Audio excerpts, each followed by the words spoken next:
Bonne arrivée sur votre télévision, c'est l'heure de Actu Soir. Merci à toutes et à tous de votre fidélité, témoignée à HK6 Radio et Télévision. Aujourd'hui, Actu Soir se penche essentiellement sur les enjeux autour du prochain président à l'Assemblée nationale de la République démocratique du Congo. Plusieurs n'en sont en lice, justement.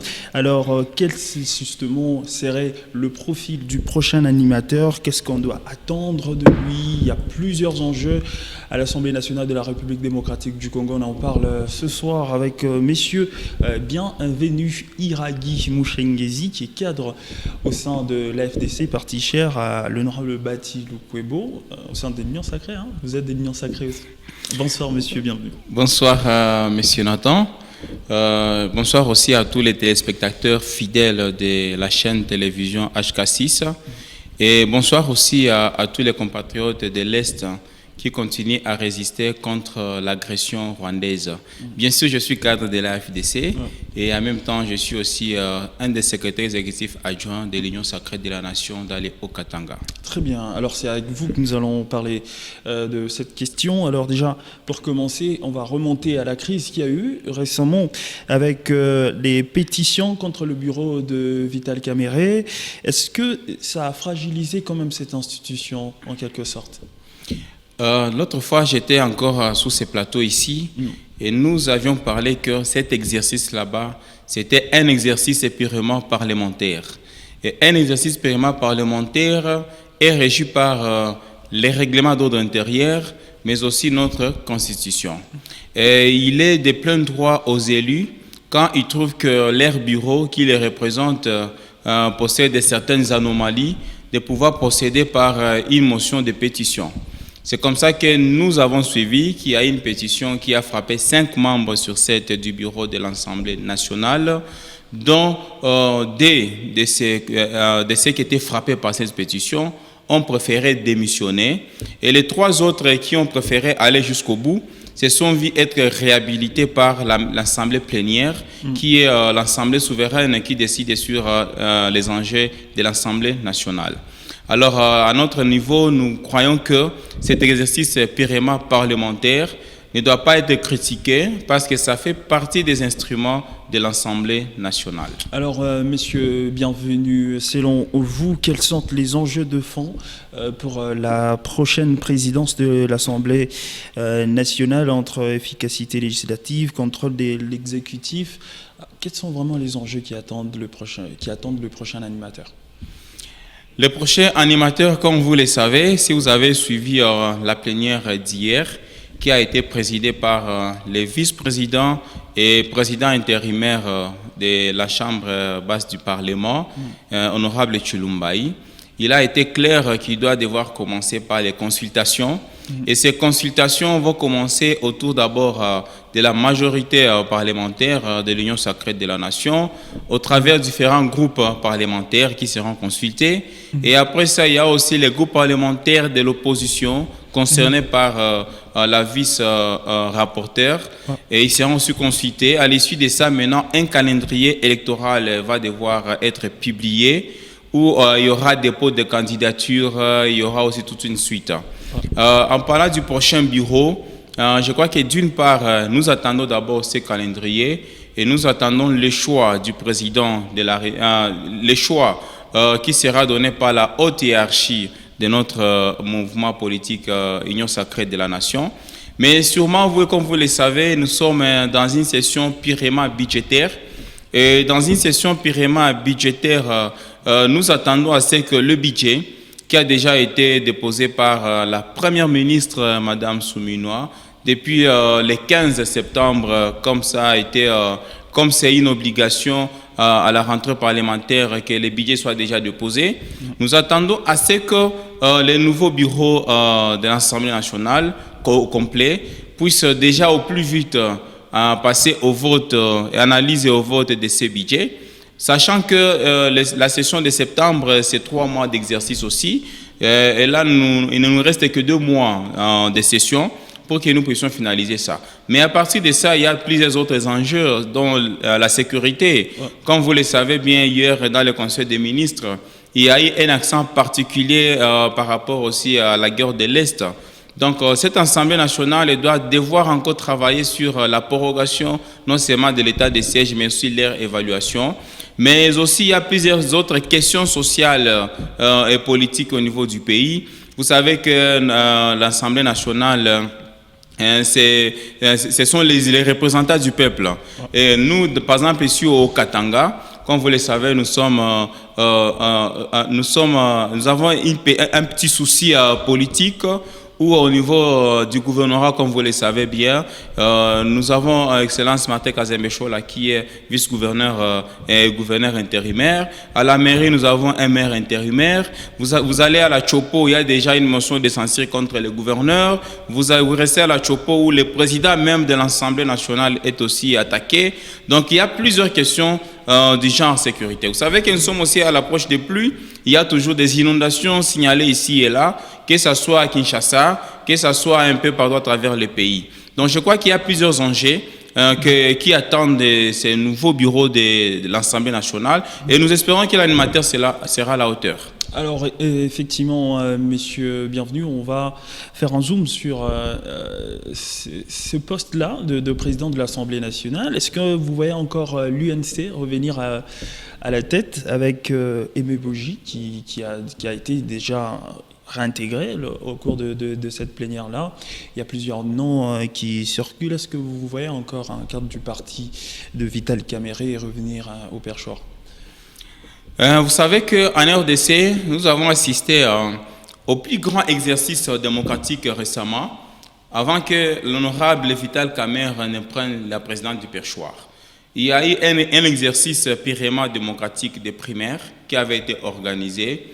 Et vous savez que ce qui avait comme parti, c'était 3 grands partis politiques, dont mon propre parti aussi faisait partie de ces candidats. Il y a eu l'INC, il y a eu aussi les partis de l'honorable Mbosso. À ce jour ici, maintenant, par rapport à votre question, est-ce que le perchoir doit revenir uniquement à l'UNC? Est-ce que ça doit revenir à un animateur?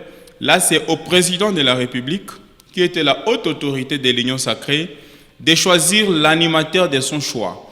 Et partenaire du président de la République, toute personne politique qui accepte de marcher dans la volonté et dans la vision du chef de l'État. Et c'est au chef de l'État de désigner qui sera le nouvel animateur de l'Assemblée nationale. Qu'à cela ne tienne, les ambitions sont là et on ne peut pas taire les ambitions. Si le choix du président de la République, la haute autorité de l'Union sacrée, tombe sur Aimé Boji Sangarha, comme vous le savez, il venait à peine de démissionner. Comme nous pouvons dire que nous devons respecter aussi les partenaires politiques, et d'autre part aussi, nous devons respecter la géopolitique. Okay. Tshilumba est bien sûr dans ses ambitions. C'est normal qu'il projette aussi des ambitions, de garder la présidence du perchoir. Il l'a dit même au cours d'une émission. C'est tout à fait normal qu'il formule les ambitions. Ouais. Mais vous le savez que l'honorable Tshilumba est du centre. Et comme vous le savez, le centre occupe déjà plusieurs postes stratégiques au niveau du pays. L'honorable Tshilumba, il est de l'UDPS. La primature est à l'UDPS. La présidence, notre haute autorité, bien qu'étant président du pays, mais est ici du parti UDPS. Alors, il ne serait pas peut-être bien vu dans d'autres cieux de voir encore UDPS récupérer l'Assemblée nationale. C'est là que nous sommes en train de voir, dans nos analyses personnelles, que Aimé Boji, qui vient aussi des mêmes espaces que l'honorable Vital Kamerhe, qui vient aussi de l'espace swahiliphone, entre autres les Kivu. Et pourquoi pas, s'il a démissionné de l'Assemblée nationale et qu'il envisage aussi de prendre le perchoir, c'est toujours dans ses ambitions. Mais nous savons qu'il a dit lui-même, que Aimé honorable Boji Sangarha, il a dit que d'ici là, nous allons connaître qui est le candidat que la haute autorité de l'Union sacrée va choisir. Et si le choix revient à Aimé Boji Sangarha, c'est toujours la géopolitique et c'est toujours le partage de pouvoir avec les partenaires politiques au sein de l'Union sacrée de la nation. Mais en dehors de la géopolitique, quel est votre avis par rapport aux différentes compétences de ces potentiels candidats au perchoir? Je crois que vous revenez plus sur Aimé Boji Sangara. Non, pas forcément. Pas forcément sur lui. Jean-Claude Tshilombaï, Aimé Boji, ou soit, je sais pas, Christophe Mbosso, c'est pas exclu. Il peut toujours vouloir revenir à la présidence de l'Assemblée nationale. Alors, en dehors de cette géopolitique que vous venez d'énumérer ici si bien, est-ce que les compétences suivent? Vous savez, chacun a ses compétences qui sont particulières et différentes des autres. L'honorable Tshilombaï, professeur de son état, un avocat de renom, tout ça, ayant milité plusieurs années au sein de l'UDPS, dont il a occupé plusieurs postes au sein même des partis de l'UDPS. Aujourd'hui, Eline est députée nationale et occupe maintenant un poste stratégique de la vice-présidence au niveau de l'Assemblée nationale, comparativement avec Mbosso Kodia, qui fut ministre depuis le temps de Mobutu, qui a mené une politique active pendant plusieurs années, qui a plusieurs fois occupé les bureaux d'âge par deux fois à l'Assemblée nationale et qui a eu à diriger même qui a eu à concourir dans les primaires démocratiques au perchoir du temps de Caméré, et aujourd'hui se retrouve deuxième vice-président du Sénat. Aimé Boji Sangara, le connaissant son papa d'abord, ancien gouverneur du Kivu, et il a même formé à côté de lui l'honorable Vitel Caméré. Okay. Il a travaillé à côté des papas d'Aimé Boji Sangara. Aimé Boji Sangara aussi, ayant d'abord un économiste de formation, et a choisi de militer à côté de l'honorable Vitel Caméré. Il s'est vu attribuer plusieurs postes ministériels dont il a été nominé plusieurs fois meilleur ministre du budget, jusqu'à ce qu'il passe maintenant ministre de l'industrie. Et le connaissant aussi, c'est un homme qui n'est pas conflictuel, c'est un homme qui est un rassembleur à travers sa fondation ABES, Aimé Boji Sangara, qui a montré de quoi il est capable sur le terrain. On l'a vu dans les dragues manuelles au niveau de Nyangezi, au niveau de Walungu.